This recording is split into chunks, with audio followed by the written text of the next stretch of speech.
Freedom Party. Welcome to you. You describe yourself as the next Dutch Prime Minister.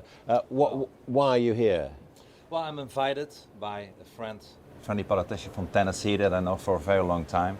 And of course, it's the heart of the American democracy. We know since yesterday who the candidate will be of one of the two parties in the United States. And to be here is I'm very honored to be here and to focus. I mean, that nationalist message, yes, making America great again, America first, yeah, that accords with your view for your country of the Netherlands. Well, you know, not only my view. I think that what you see happening today in the United States is quite similar to what we see all over Europe. We see that a growing amount of people feel misrepresented, feel even abandoned by their political leaders, the political elite today. They see problems every day when it comes to losing their jobs, or terrorism, or immigration, or Islamization, or crime, even often on a daily basis. And they see that the current leaders are not addressing it, are still being very politically correct. And now we have a leader, I hope he will be the next president of the United States, that says, well, I'm not being politically correct. I'm going to address all those issues. And the normal people, what the Americans call the blue-collar people, are very enthusiastic about that. And you see in Europe, with my party and other countries, the rise of similar parties as well. You would agree with what Donald Trump now calls his suggestion of banning all Muslims coming into the United States? Well, you know, I think, and I have to agree with that kind of policy. I believe that not all Muslims are bad people, but I believe that the Islam is something that goes not together with liberty and with freedom. And we have, with this open door policy of the last decades in all of Europe, we have, without having any demands of assimilation and integration, because of this political correctness of the millions of people who came to our society.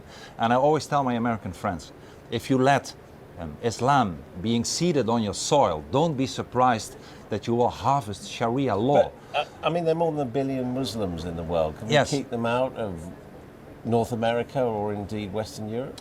Well, I think we have to. Once again, not because all those people are bad people. It would be ridiculous to suggest that all Muslims are terrorists, but almost all terrorists are Muslims today. You cannot close your eyes for that. So indeed, I would, if I would become the Prime Minister of the Netherlands next year, after I would win the elections, close the Dutch borders for immigrants from Islamic countries immediately. You'd only be able to do that, of course, if you followed Britain out of the European Union. Exactly. I mean, in order, we transferred our sovereign rights, not only when it comes to our monetary policy or our budgetary policy, but also our immigration policy.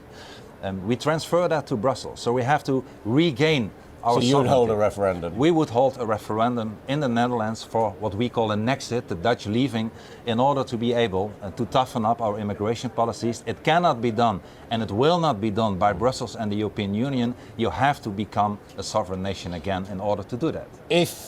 What about Muslim people already in Holland? I mean, Holland, you have a history of colonialism like we do, which includes people of that religious faith. What do you do about them?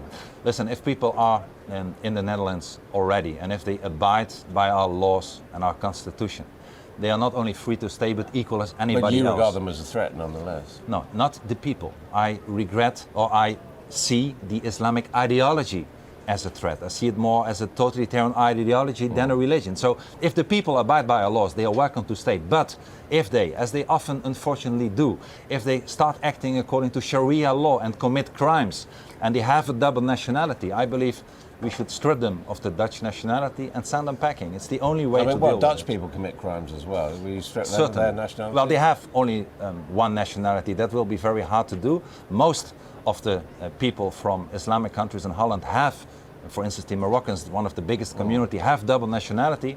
And I'm sure that there is so much support that if you abide by our laws, you are welcome to stay.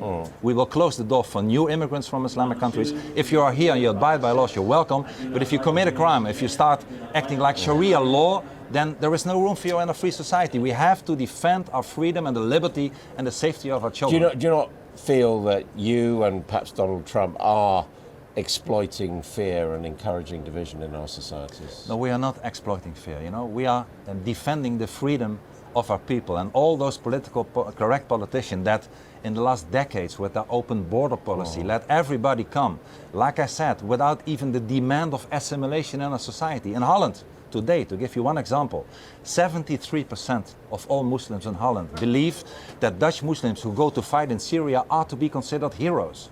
We cannot afford that. People have not been integrated or assimilated. So I say the good people, of course, can stay. But let's stop the Islamization of our free societies in order to stay free and liberal societies. What do you make of the people here who are describing you as a Donald Trump lookalike? Well, maybe it's because of my hair, I don't know. I'm not a Donald Trump. I'm just Geert Wilders. I mean, you're very different. You've been in politics a long time. He's a fresh arrival. He's an outsider. He's an outsider, and he's, I think, very popular for that reason as well. I had a burger here at a hamburger shop. I will not mention the name, and I asked the lady who was giving me the Big Mac, I told her, are you going to vote? And she said, I think she was 25 years old, she said, for the first time I registered to vote because I want to vote for Mr. Trump. And without him I probably would not have voted, but certainly not for the Republican Party. And I believe that if you manage to get people in the political process to vote, you are doing a very good thing indeed. Geert Wilders, thank you very much indeed. You didn't frankly have the balls to put country before party.